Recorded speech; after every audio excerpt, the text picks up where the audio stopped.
So good morning, everybody. I think we'll start off punctually here so that we don't get delayed in a domino effect into the afternoon. Today we have laboratories in the afternoon, so we don't want to be late for lunch.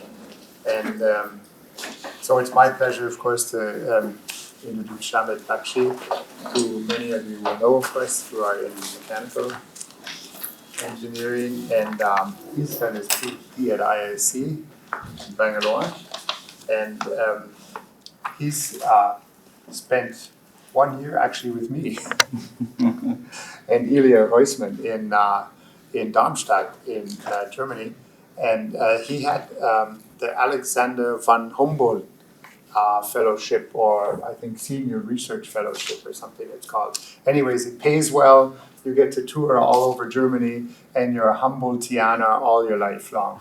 So he's still a Humboldtianer, and I think you're allowed to visit Germany every once in a while in the future years. So it's a very prestigious fellowship that he had during that year, and I think we had some interesting work we did there. And then I guess you've been here since about 2018? Even before. So here at Madras, when did you join? 2005. 2005, and then you came back. Okay, yeah, sorry. I know. And then today he's going to talk about image processing. I'm going to listen also because I'd like to learn something about image processing. And after that, I have my own lecture, and then we have Palab here for the third lecture this morning. Okay, so the floor is yours, Shamit. Thank you, Professor Topia, and it's really a pleasure to be a part of this workshop. And so this is basically something which I am not an expert in image processing, but I am going to share with you my experience about image processing and generally how you look at an image and what you can do with an image. So.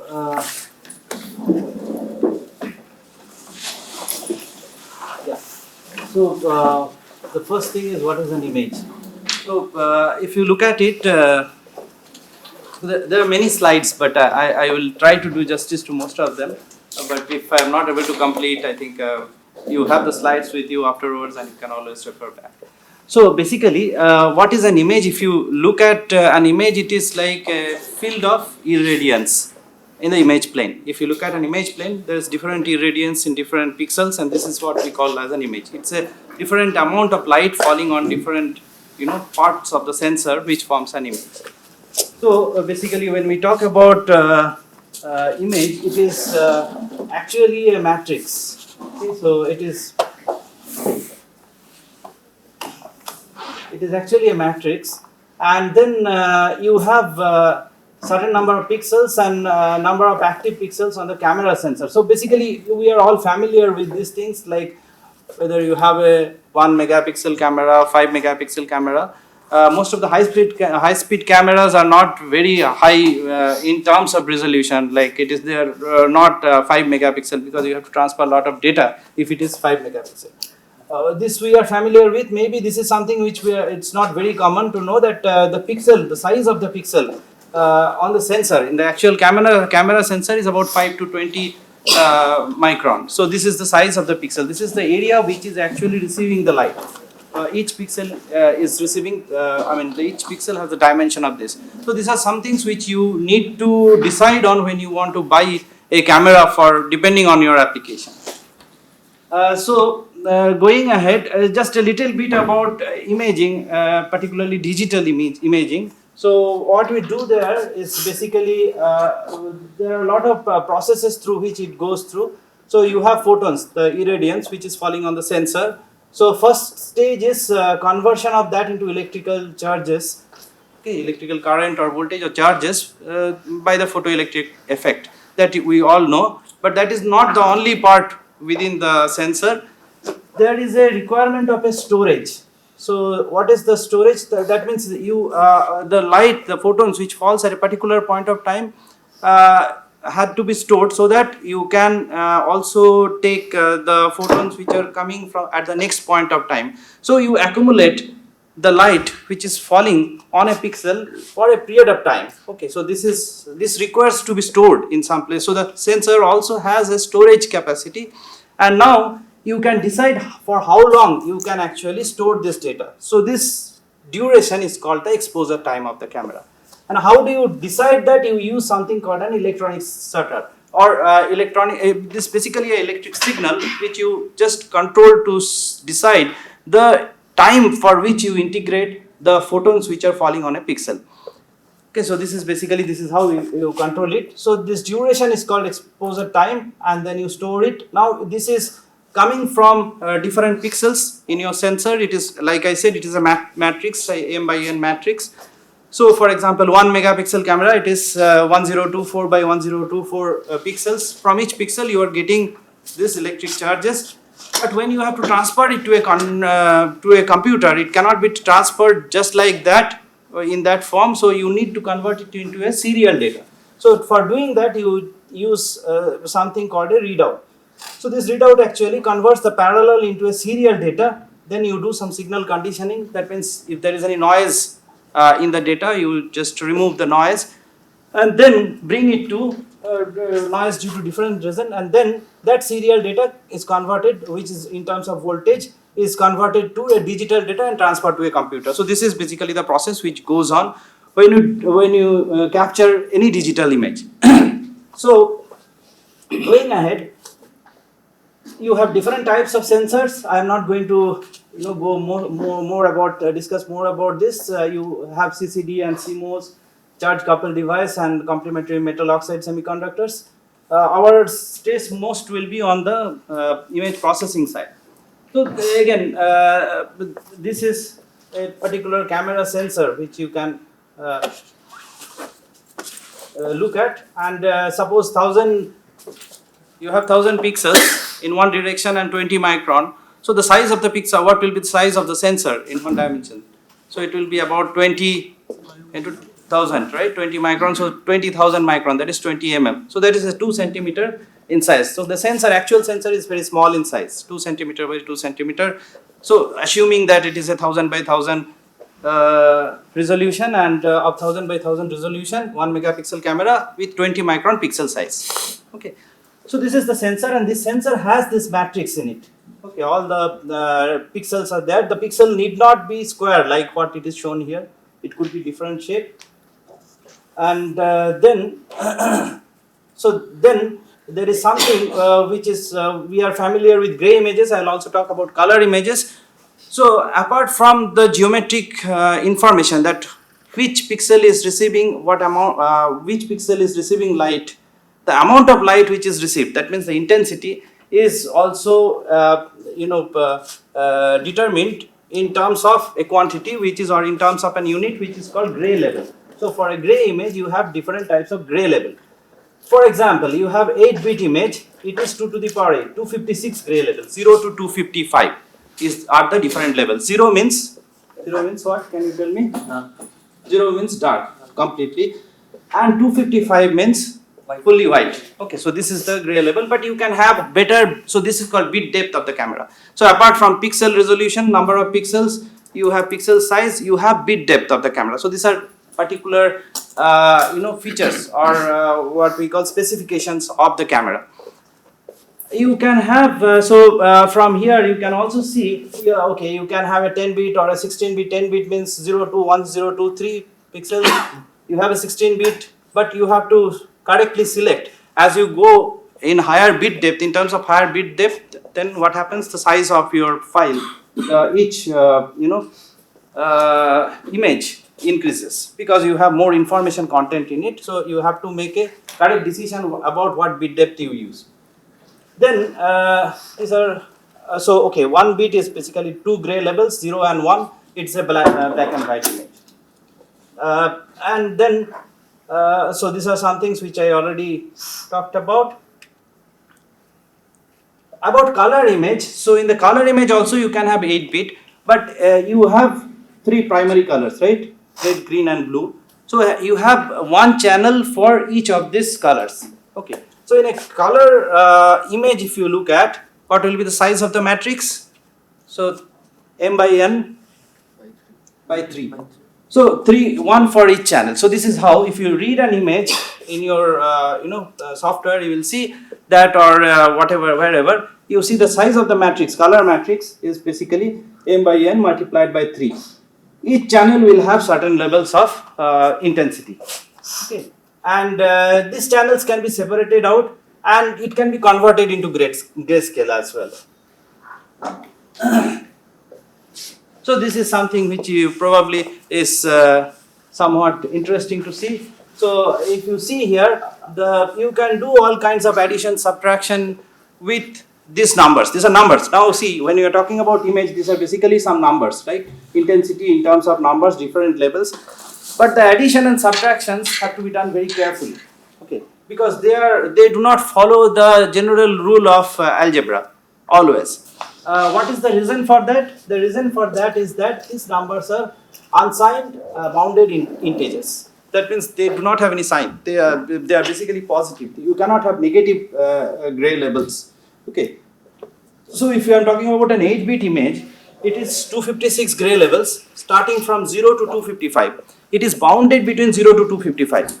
You cannot cross the boundary of 255. You cannot come down below 0. Okay, so this is something which you have to keep in mind. So when you are talking about, when you are taking out, when you are reading the intensity of the image, so if you want to do mathematics with that, you want to do operations with that, it's always a good idea to convert these unsigned integers into double precision characters so that you can do easily. Otherwise, normal algebra will not work. For example, 5 minus 3 is 2, 3 minus 5 is 0 because it cannot be negative.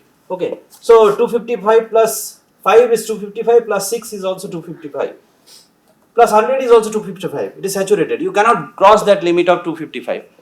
I am using 8-bit. There is a reason for that. I will come to that later. Similarly, 200 into 2 is also 255. Okay, but 100 into 2 is 200. That's okay. That there it follows. But 200 into 2 is 255. That's the limit. That is the boundary it has. 6 by 10 is 0. And so these are some things which you have to keep in mind while doing any mathematics with the numbers which you get in an image. So they have to follow these rules. So this is a color image. So this is probably not red, green, blue all equally distributed, more of red and green, less of blue probably. But you can divide them into different channels. So if I take out the red channel only, it will look, the red part will be definitely more prominent. The green part you will see is not very prominent here. Similarly, if you look at this, the red part is not very, the apple here is not so prominent. So when you convert this into a grayscale image also, so you can just convert this intensity level into a grayscale image. Then also you will see the grayscale, whatever was originally red in the basic image, will not appear very clearly when you do a grayscaling of the single channel. Okay, so this is something which, and you can see the blue is definitely not very good because there is very less blue content in the original image. So now why do we go about doing image processing? So the first thing is image processing is very useful. It's see, when we take scientific images, it is not like taking images in our mobile phones, right? So these images are, this has to be treated, this has to be post processed, so we need to see that we are using correct conditions or correct settings in our camera while we are capturing the image. I'm going to talk about little more about how you actually characterize the image so that you can use the settings which are appropriate for your requirement. Secondly, so that is one thing. Secondly, sometimes many times actually we want to make measurements, not only visualization but measurements. So what is the size of the droplet? What is the size of the film from the image? So when you want to do that, you need to do image processing. So, so these are some reasons for which it is very essential to know the image processing, and there are different image processing tools. I will also introduce you with some of the basic operations in image processing so that you can go back and practice some of them. Okay, what is this? This is 16 bits. It's written already. It's a image with 16-bit depth. Okay. But does it look like an image? It doesn't look like an image. This has more resolution than it requires. Okay, there is an image. I'm going to show you the actual image now. See, this is now converted to 10-bit. Can you see something now? You are able to see something already. Okay, it is better than the 16-bit image, which has more size. Which had more size. This is a 7-bit image. What has happened? You can see a lot of things, but a lot of things has gone also. Okay, so what has gone is not known to us because we have not seen the original image. Okay, so let us look at the original image. This is 8-bit scale. So you can see the 8-bit scale actually nicely represented all the features which are present within the image. So if you use a more resolution than what is required, what happens is you create files which are heavy in size but are not very clear. Okay. It so turns out that 8-bit scale is something which works out well for most of our images. That's why we generally keep on using an 8-bit image, 256 gray levels. Okay. So this is something which is useful for our selection. So this is an image of a circle. We have all seen a circle, and we generally see circle droplets and circle in an image. But a circle is, looks like, although probably this is also like a circle, but this circle, when you look in the image, you don't know which circle to consider, the inner circle or outer circle, which is the circle, which is the diameter. So image processing helps us to find out where, what is the cutting, what is the threshold at which we will say that this is the droplet. Similarly, flame boundaries, if you can see here, you have a flame, yellow flame, where RGB, yellow is equal percentage of red, green and blue, almost equal percentage of red, green and blue intensity. So here it is all yellow, but there is an intermediate zone where slowly you see it is going to red and then going to black, where RGB, all intensities of all the channels are reducing to very small values. Okay, so that how to get the boundary of the flame, something which you can, which we can do by image processing. These are some of the image processing tools. So there are proprietary tools like, of course, MATLAB. I think most of us make use of it. It is available, and all the companies selling different types of equipments like LaVision, TSI, Dantec, they have their proprietary image processing tools. There are many open source codes also, Image, Octave, GIMP, OpenCV, so which you can make use of. They are very similar in structure, but the basic operations, if you know, you can make use of any of them. So some basic operations now I am going to introduce something like colorizing, summation, multiplication. So all this, like all algebraic operations, can be done with the understanding that these are all the intensities are basically bounded unsigned integers. Okay, so that thing has to be kept in mind. And then we are going to talk a little bit about thresholding, binarizing, and little bit about filters. Okay, how to filter an image. So this is these are some examples of grayscale image, and I'll show you more content of this image a little later. So yeah, in the next slide you can see this image. I can plot the gray labels in a histogram, image histogram. So what I do is I take the different, so this image I take, and I know that there are different intensities. So and then I define, so there are basically, in an 8-bit image you have 256 bins, right? One bin has one certain intensity. So as you can see here, this image, there is either black or very white. So these are like, in fact white is more prominent here. So you can see there is a kind of saturation at the white end. Most of it has gone, it is almost trying to cross the limit of 255 but not able to do that, so getting saturated at 255. So such an image is something which you can avoid by doing, taking the image, by taking the, your settings appropriately, so that there is no nothing like an overflow here, no saturation. This is an image with a lot of information content, you can see in the histogram, the intermediate levels are more populated as compared to the limiting levels. So this is something which has a lot of information in it. So as I was telling, this is like the image where you have something called overflow. Overflow means there are a lot of saturated pixels in this image, which is not neither good for your camera. And this is an image where you have underflow. So basically the peak is here. If you can see, the peak is here. So that means lot of places. So basically this was an RGB image and converted to gray. So a lot of places it is having zero intensity. So this is like underflow, lot of intensity level. So this is also something which shows up in the histogram. And this is one where we see that the intermediate levels are more populated than the boundaries, which is how the histogram should ideally look like. Okay. So this is another way of looking at the background homogeneity. Is the background homogeneous here in this image?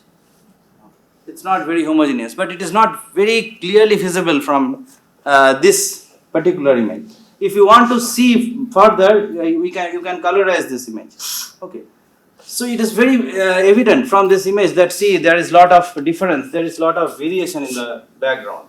Or you can do something, you can convert the, you can quantize the image from to 7 intensity level, like a 3-bit image.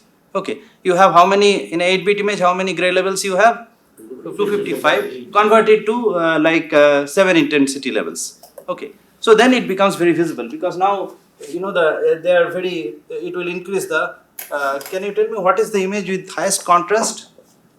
Image with highest contrast will be a black and white, purely black and white image. So as we go to more towards that, less number of bit depth, then we can create more contrast, and then the inhomogeneity of the background will become easily visible. This is some way to find out how homogeneous is your background, which is a very important factor to consider when you are imaging. Okay, so addition and subtraction, as I told, it has to be done carefully. So this is one image A and B. Add it, it gives you A plus B. And what is this? D. What is this one? D is C minus B. So algebraically, if you see, D should be equal to what? A. D should be equal to A. But you look at the image, they are not, right? So why is it happening? Because you see, when you added it, what happens is this is already 255. They added to each other this region. This is they're overlapping with each other. They have 255 gray levels. 255 plus 255 is equal to 255. So this information is lost. So when you try to retrieve this information, it doesn't come back. Similarly here, E is C minus A. What should it be? B. But it is not B. You can now you add this to. Ideally, algebraically, if you do it, D plus A should have been A plus B, but it is not. So this is something which also you have to keep in mind. Once you do this addition, it is irreversible. Okay. So what happens is lot of information is lost when you do this addition continuously. Then tracing back to the original is not possible. Lot of information might have been lost in the process because there has been overflow or underflow, saturation or either in the white side or in the black side. This is something which is also very important. We do a lot of this in our while controlling the image which we see in different applications, even in videos. So this is called a lookup table operation. Okay. So what is the lookup table operation? So there are different types of lookup table operation. So if you look at this particular plot, it will give you an idea of what is the lookup table operation. So this side is basically the different gray levels 0 to 255, and this is the brightness. So how you map the gray levels to the brightness is a lookup table operation. Okay, so you can, if you do a 45 degree line, draw here. So what is it? It is a direct conversion. Okay, the original image, the raw image is what you see. So this is called direct mapping. So 0 is 0 here, 125 is 125 here, 255 is 255 here. But you may not do this also. You can do like this, okay, by looking at the image. So this is a non-linear LUT, because as you can see it is not mapping in a linear manner. So when you do this, then you see your 255, 0 is 0, but say 50 is not 50 here, it is 10. Okay, so 125 is not 125 here, it is not here, it is something like 50. Okay, so this you can do on the image as a post processing and increase the contrast. That's what we do when we increase the contrast, brightness of the image. So these are lookup table operation. I'll talk about linear and non-linear lookup table operations. Some of the linear and non-linear lookup table operations. So variety of visual effects can be obtained by varying the functional form of the LUT.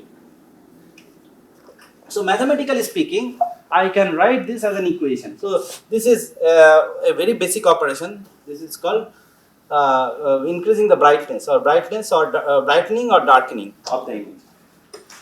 So GU is basically the brightness, and U is the gray level, and B is the brightening constant, something like that. So now if you do this, you have this line. Okay, this is the, what is this? This is the direct mapping. Okay, I add B to this, so it is like a DC shift. Okay, the image becomes brighter. Or I subtract something from it, it becomes darker. So this is just a simple linear mapping by which we can change the image. So what has happened is 0 here in this now doesn't mean 0, it means some amount of brightness. Whatever was 0 in the gray level also means say 50 brightness, 50 levels of brightness in the actual image. So it has brightened, but it has resulted in some loss of information also. We are going to take a look at that. So this is an example of B is equal to 50 in this image. If you see, we have made it B is equal to 50 for this image, and you can see visibly see that this has become brighter than this image. Okay, so this was the histogram which we had seen before, and the histogram has basically gone through a DC shift. It has moved this direction.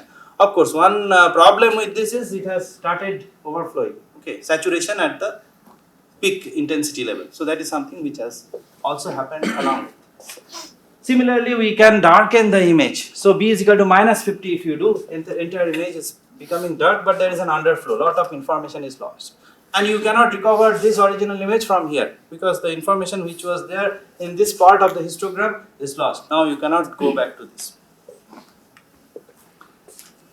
So this, the first operation which we did was like brightening and darkening of the image. The second operation is also a very common operation. It is called contrast. So contrast, what we do is we do not keep the slope the same. We change it. We change the slope also. But with the difference that we keep the center point the same. The mapping at the center point the same. Okay. So here, whatever it is, say 125 or so, that remains as the same. Okay, but other points, the mapping at other points, that changes. Mathematically speaking, we can represent it as GU, which is the brightness value, is equal to MU plus B. So as M tends to infinity, that means what will be the line? M is equal to infinity. What is the line? Vertical line. What is the image? White. Like this it is. What will be the image? Black and white image. So up to this level it is black, then from this it is white. Okay. So the gray image is converted to a black and white image. Okay. So M is equal to 0 on the other hand, what will happen? It will become like this. So the contrast will be, all will be at some intermediate level. So contrast will be 0, no contrast, right?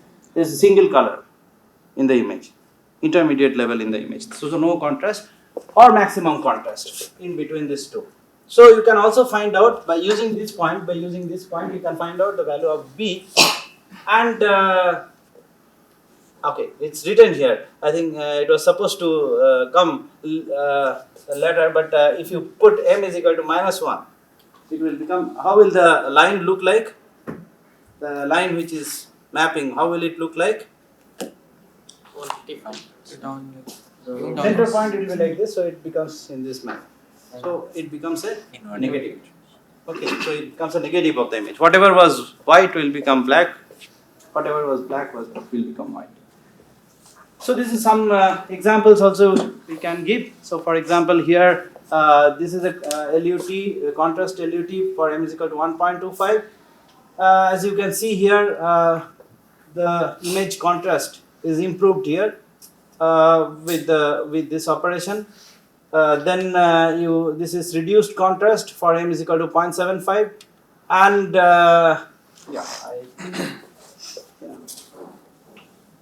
okay. So this is a reduced contrast, and there is a like reduced contrast is like squeezing the histogram. Okay? So your histogram is now not populating the entire span of the gray levels. There is another very interesting operation which is called auto scaling. It's a very simple operation, but it is a very useful operation. At least I find it very useful. So what it does is, like you have this mapping, and in most of the images, if you look at the histogram, generally we don't look at the histogram, but if you try to look at the histogram, you will see all the levels are not populated. Okay, you don't see intensity, enough number of pixel at each intensity level. Okay, so you will see the minimum intensity in your image is actually not 0. It is say 125, or maximum intensity is not 255. If you have an image like that, then you can do a very nice post processing and increase the contrast by you doing something called auto scaling. So what is auto scaling? You say whatever is the minimum. Okay, whatever is the minimum you have in your image, let it be 50 or something, you assign it a value of what? 0. And whatever maxima you have, to assign it as a value of 255. So that is like stretching the histogram. Okay, so thereby you can actually get a better contrast in the image. It also avoids, by this operation you can also avoid saturation at the black. See, the previous operation of contrast, if you have an image like this, but the previous contrast, by using the value of m, it actually saturates it, when you increase the contrast, it saturates it at what place? It causes overflow, right? So when you increase the contrast, it causes overflow. The 255 level gets overpopulated, which is not, generally we will not like to have an image which is overpopulated at any of the boundaries. Okay. So this is something which can be used, but what can happen is that I am going to give an example for this. A few stray pixel can determine whether what is the minimum and maximum value. Maybe 2 pixels. How many pixels you have in a 1 megapixel image? 10 to the power 6. Say 2 of them around 10 to the power 6. Okay, so 2 of them are having value of say 125. The rest one is, most of them are still more than that. So these 2 pixels should not decide whether you have the auto scaling parameter. Okay, so then you can use an alternate approach, set 1% and 99% of the intensity values as black and white. So I'm going to give an example, it becomes more clear then. So this is an image of, so this is a particular image. Can you guess what is this image for? Shadow. Okay, shadow for what? Droplets. Droplet. So there are a lot of, in a spray you see many droplets. Okay, so you do shadow imaging. And some of the droplets are black, some of them are in the background. Okay. So if you look at the histogram of this, it is like this. So you see the histogram is populated only in this region. This region is almost empty. There are not much of intensity level.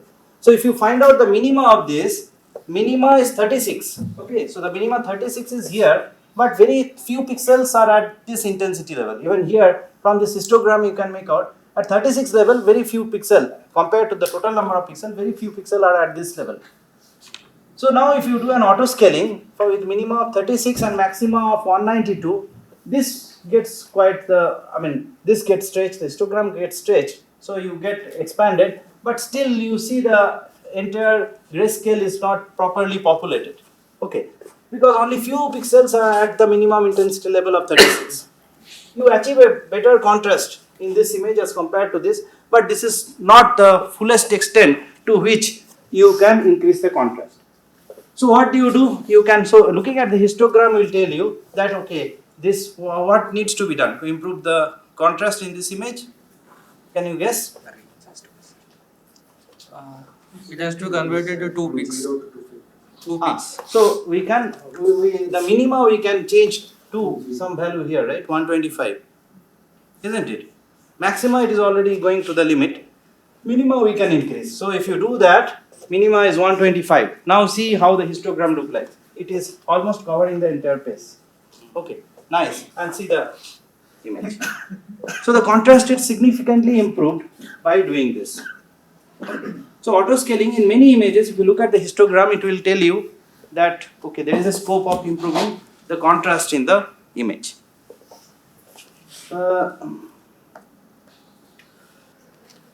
So contrast enhancement by, if you do it using M values, you will see there will be saturation, overflow and all that, which is avoided if you do auto scaling.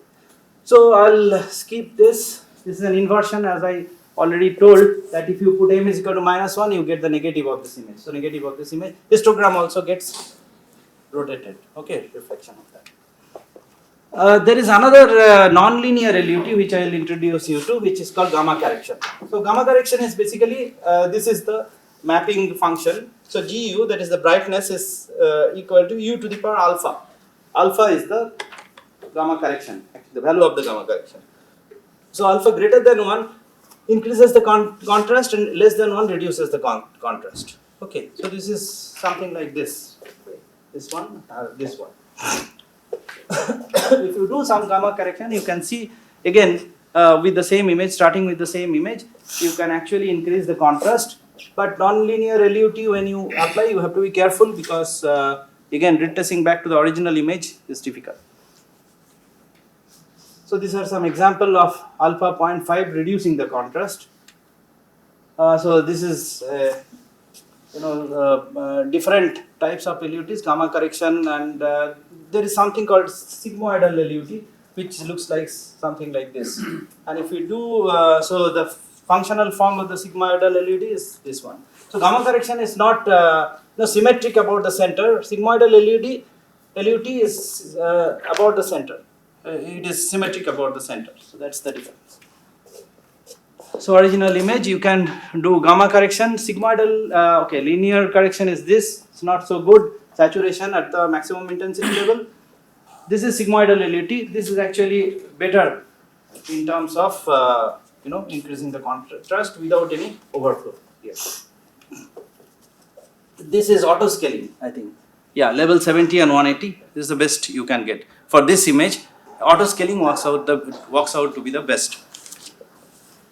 There are many operations. I think I'm running out of time. So one thing is, when you want to convert a gray image to a black and white image. So gray image is this and black and white image is this. Okay, 2 intensity levels only, 0 or full brightness. So now the important thing is where you put this. So what is the threshold? So whether you consider below 125 as black or below 25 as black. Okay, this is something which is not known. So thresholding is another part of imaging which you have to consider seriously. And threshold selection, there are many ways of doing that. So I'm just going to introduce some of it. One way of thresholding is through Ortzu's algorithm. Okay, so this is a very simple thing which is available in many of the softwares as image processing softwares. So I have this as this is basically the histogram. So this is a global thresholding method. Global means you have a single threshold for the entire image, which need not be the case. You can use local thresholding also. For global thresholding, single threshold for the entire image, you can do. So for example, the way I'll explain you how it is done. So what you try to do is you find out the intra-class variance. What is intra-class variance? So, or the sum of the intra-class variance. So I say, for example, 50 is my threshold. Okay, so 50 is my threshold. So what I try to do is, below 50 there are various levels of intensities. Okay, so these intensities will have some variance, right? These are numbers, different numbers. We can find a variance of that. So that is the intra-class. Within the class, what is the variance? And then above 50, I have some pixels. Okay, different levels or different gray levels. I find out the variance for that.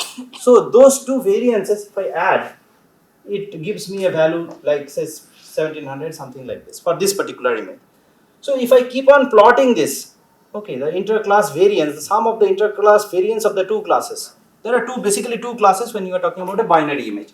One is the what you will convert to black, another what you will convert to white.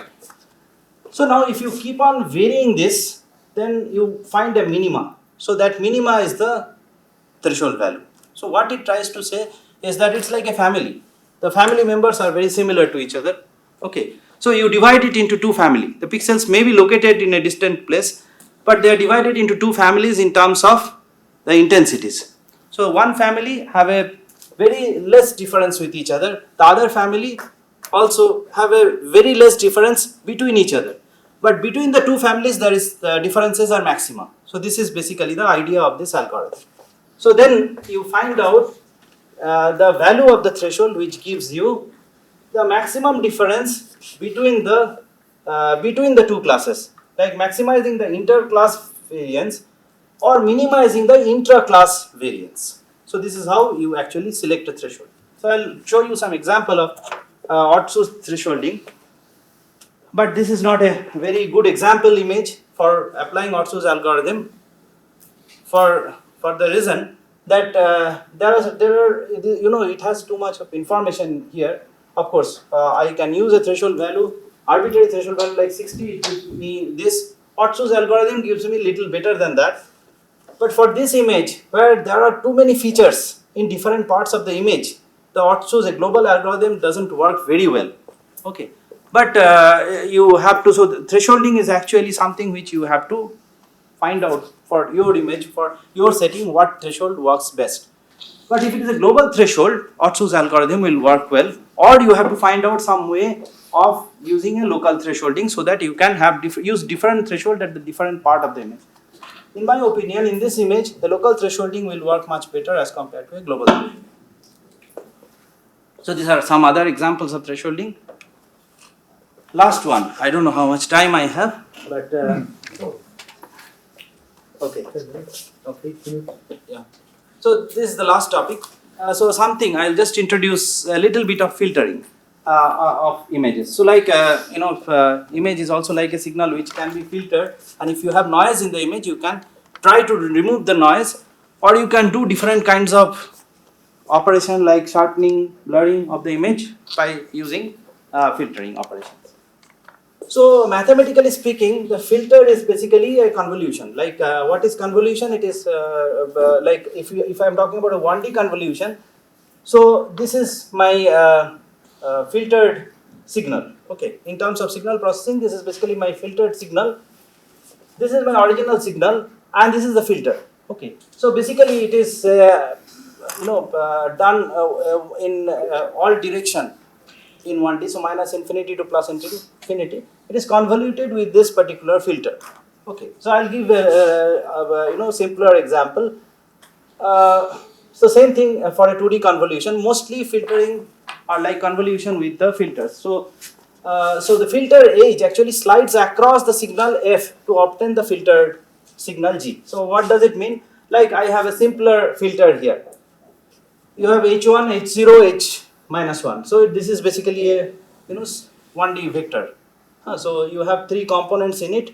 Now you have some signal which is what is the signal here? It is the intensity at a particular location.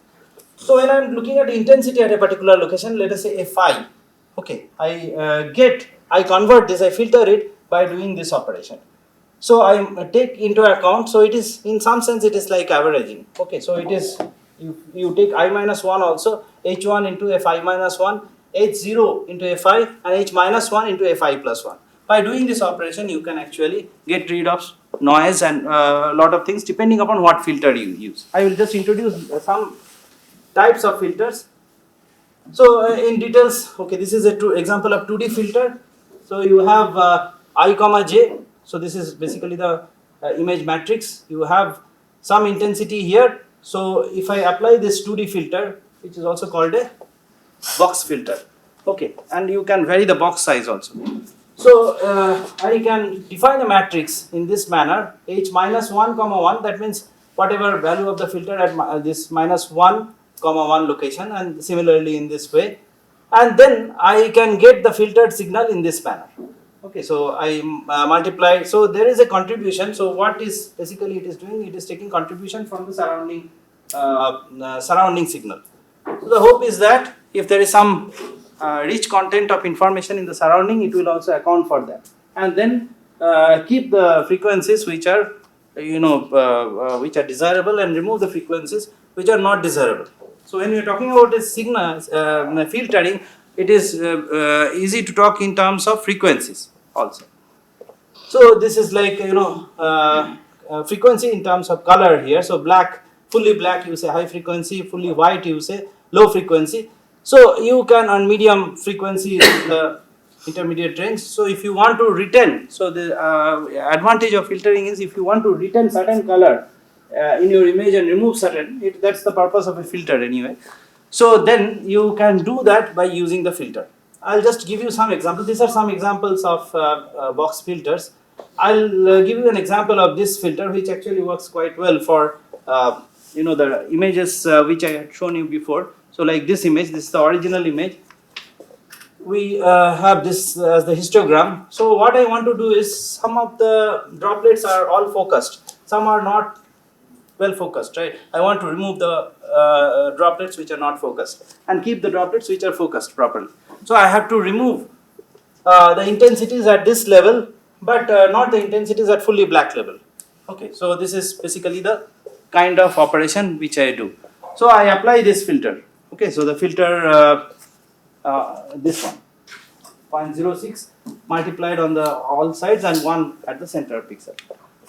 If you do that, you see it is actually working. So with 0.606, lot of the background has been erased out. You increase the value of 0.6 to 0.08, it is removing, and if you notice carefully, it doesn't remove too much of the droplet. The droplet remains as the same shape. So if I just scroll through, you see the droplet remains, only the background keeps on removing. 0.12 gives a very good thing that the entire background is cleared now, mostly cleared, and the droplets are retained, and you can do operations with this. So this is one idea of filtering. As I was telling, you can also do filtering of noise. There are different sources of noise. You can have white noise, okay, or you can have a scattered noise in your signal. White noise means it's like a DC shift, some additive noise is there. So one filter which is very useful to remove white noise is Wiener filter. Okay, so I'll give an example of that. So for example, this is a additive noise added to this particular image. These are taken from MATLAB toolbox. So you can just take a look there also. You see it does by passing through the Wiener filter, it does a good job in at least getting back the original image to some shape. Another is median filter. This works pretty well. So median filter is basically, you have the it can be the size of the, so these are all box filters, okay, and the size of the box you can select. You have to basically work with your image to see what works the best. Okay, so say 3 by 3 box filter. So how many elements are there? 9 elements are there. Okay, so this, out of these 9 elements, if you select, you find a median, right? Median value. So this median value you take as the central point value. So this is basically a median filter. You select them and find out the median of these 9 values. So that is this works very well for a salt and pepper kind of noise, like a scattered noise. Some few stray pixels are noisy pixels. So to remove that, you can use a median filter. It works very well. I can show you with an example. So this is with some salt and pepper noise added to the image. Give it a Wiener filter, it doesn't work at all. Okay. So this median filter actually recovers the image to quite good extent. Okay, so it takes the median. So the idea is that the median value of all this will be correct. So this is basically the idea behind the filter. It will not be always correct, but most of the time it is correct. It's a matter of probability also. So this is the summary. So I hope you understood it. You or it excites you. If you are not already doing image processing, it excites you to explore more on image processing. So image processing, of course, I hope that I have been able to convince you that it is an important thing, and it helps you to decide whatever I give a talk on. I have to convince you that it is important. I have to sell my talk. So it helps to decide the exposure. So this is very important, because if you are not doing image processing and you are doing imaging, it is not a correct thing, because you will do imaging which are not the best which you can do. Take it for sure. Sometimes you may be lucky, but not all the time. So you can set the exposure time, the light intensity, aperture, etc. more carefully when if you have an understanding of image processing. And so when you need quantitative data from the image, if you are going to make quantitative data, which is more important when you do research, you need to do operations like thresholding, you need to do binarizing. So then it becomes very useful. So thank you. Thank you, Shamit. You get your gift only after you answer some questions. Okay, sure. I'm sure there's some, I've learned a lot already. So some questions, and I think everybody has something to do with image processing nowadays, so all these cameras running around. So let's start here. Yeah, So, sir, when I do gamma transformation to my images, I'm getting a lot of noise that's coming up. What causes these noise?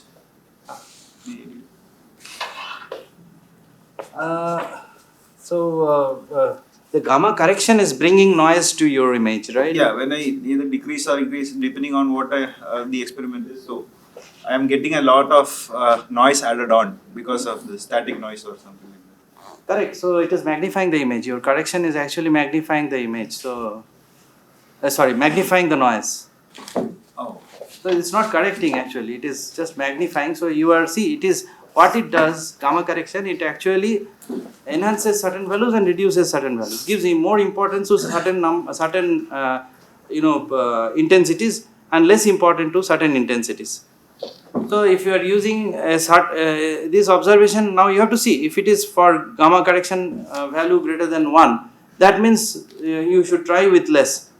Okay, if it is for both, then you have noise which are getting magnified, and it is distributed over the entire pixel, over the entire gray level. And Okay. this is not observed. So gamma correction is not the right thing that will correct your image. And this is not observed when I just change the brightness or the contrast. So okay, so you can try averaging of the image. So it can be an additive noise actually in that case. So what is happening is when you brighten the image, some of the noise may get saturated and get killed because of that. You can try averaging it or Wiener filter. So it may be a white noise, which you can probably it is a white noise. Yes. One more question adding on to that. What is white noise is very easy to get rid of. What is sharpening and how do you sharpen? What does that refer to?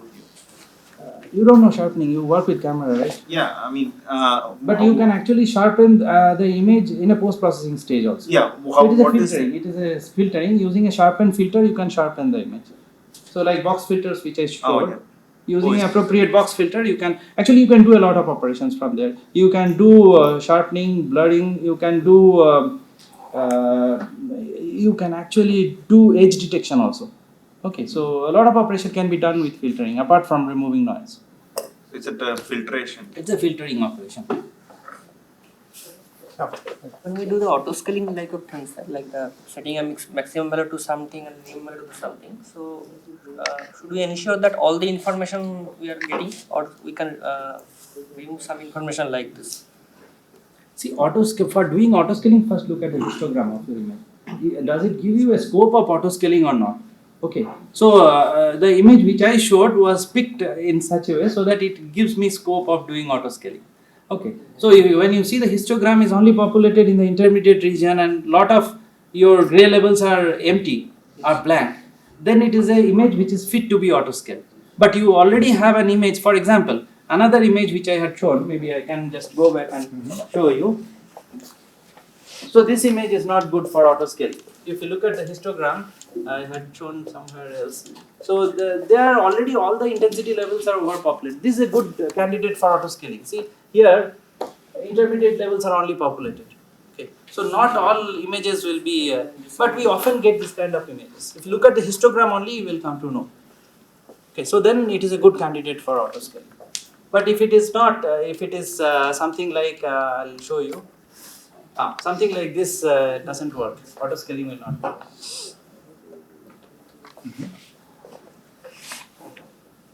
Further questions? So, since it is mainly dealt with cameras, so the light source also makes an important role, right, in this part. So, if I say let me use an yellow light to capture an image, then while using the filter, that yellow part of that grayscale and the red part of the grayscale will remain the same contrast while filtering out, or will it be different? The intensity level of a yellow color by using a source of yellow light, and if I use a white light, let's say when I am trying to capture a bubble, so like yesterday they were saying all colors will be appearing. So during those times, how should I You're using a color camera or a black and white camera?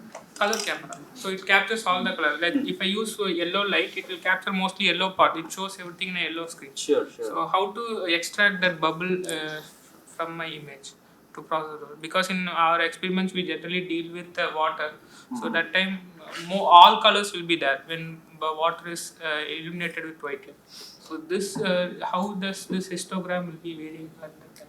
So the thing is, see, if you want to, like if your majority the color is yellow, if it is yellow, if you're not specific about the color, I think you are better placed with a black and white camera.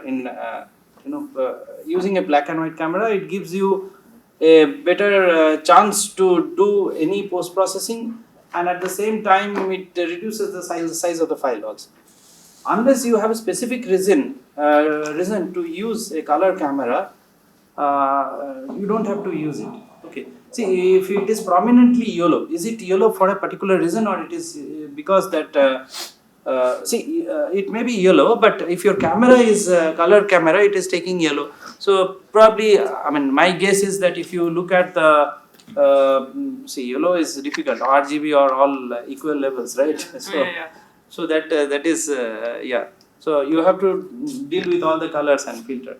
But if you can spare with that and use it on a color camera, can be also used in the black and white mode. Okay, so if you can use a black and white camera, then I think it becomes easy in many sense.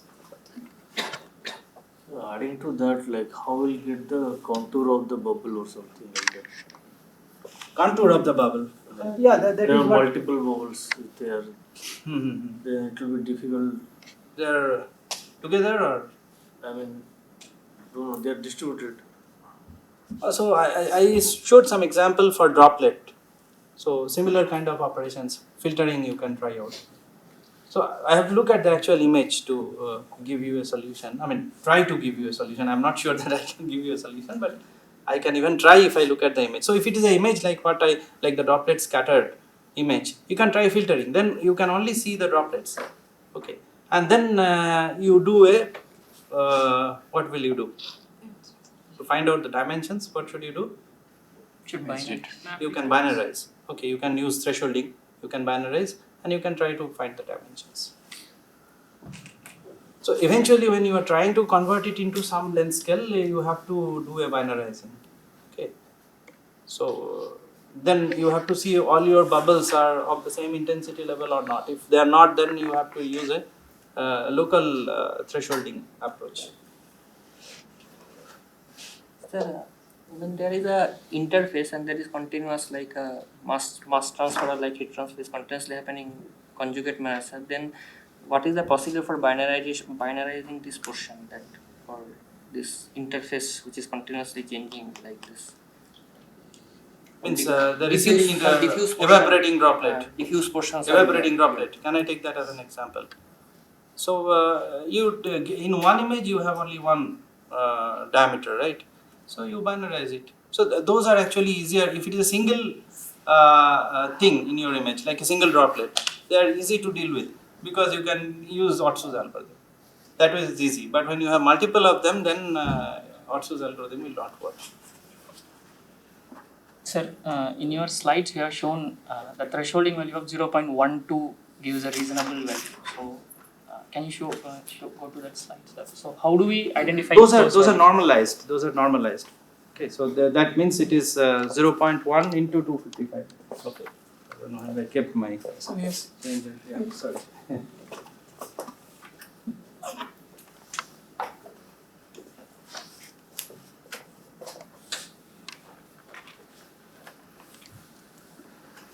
This one? No, sir. So you are showing the spray droplets. I think in thresholding. No, that is filtering. This one, huh? Yes, sir. This is filtering. This is not threshold. Sir, how you This say? is a gray image. Okay, sir. This is not a black and white image. Okay, sir. You can see gray patches over here. So this is just to filter out the certain colors and retain the fully black colors. Sir, why This is filtered. we are saying this image looks like the original image by just visually seeing. Is there any calculation or something to check the background noises are completely removed or to compare with the original image? Because we are, it is user to user, the value may be different and his perception may be different. So how we say this is the perfect one? No, see this is done for the purpose that when you try to see in this image, now if you want to do convert it into black and white, it will show you this spot. So what you will do is you will try to find out what is the diameter by actually doing some you have to use a loop kind of thing. So this is the diameter when you cross. So this is black starts here, black ends here. So this is the diameter. So if that is working, then it is fine for you. If when that doesn't work, you see that the one is here, another is here, and then you know that it is this background is not enough. Okay, so it is user to user, but okay, you will get to know once you know that. Start doing it, you will get to know.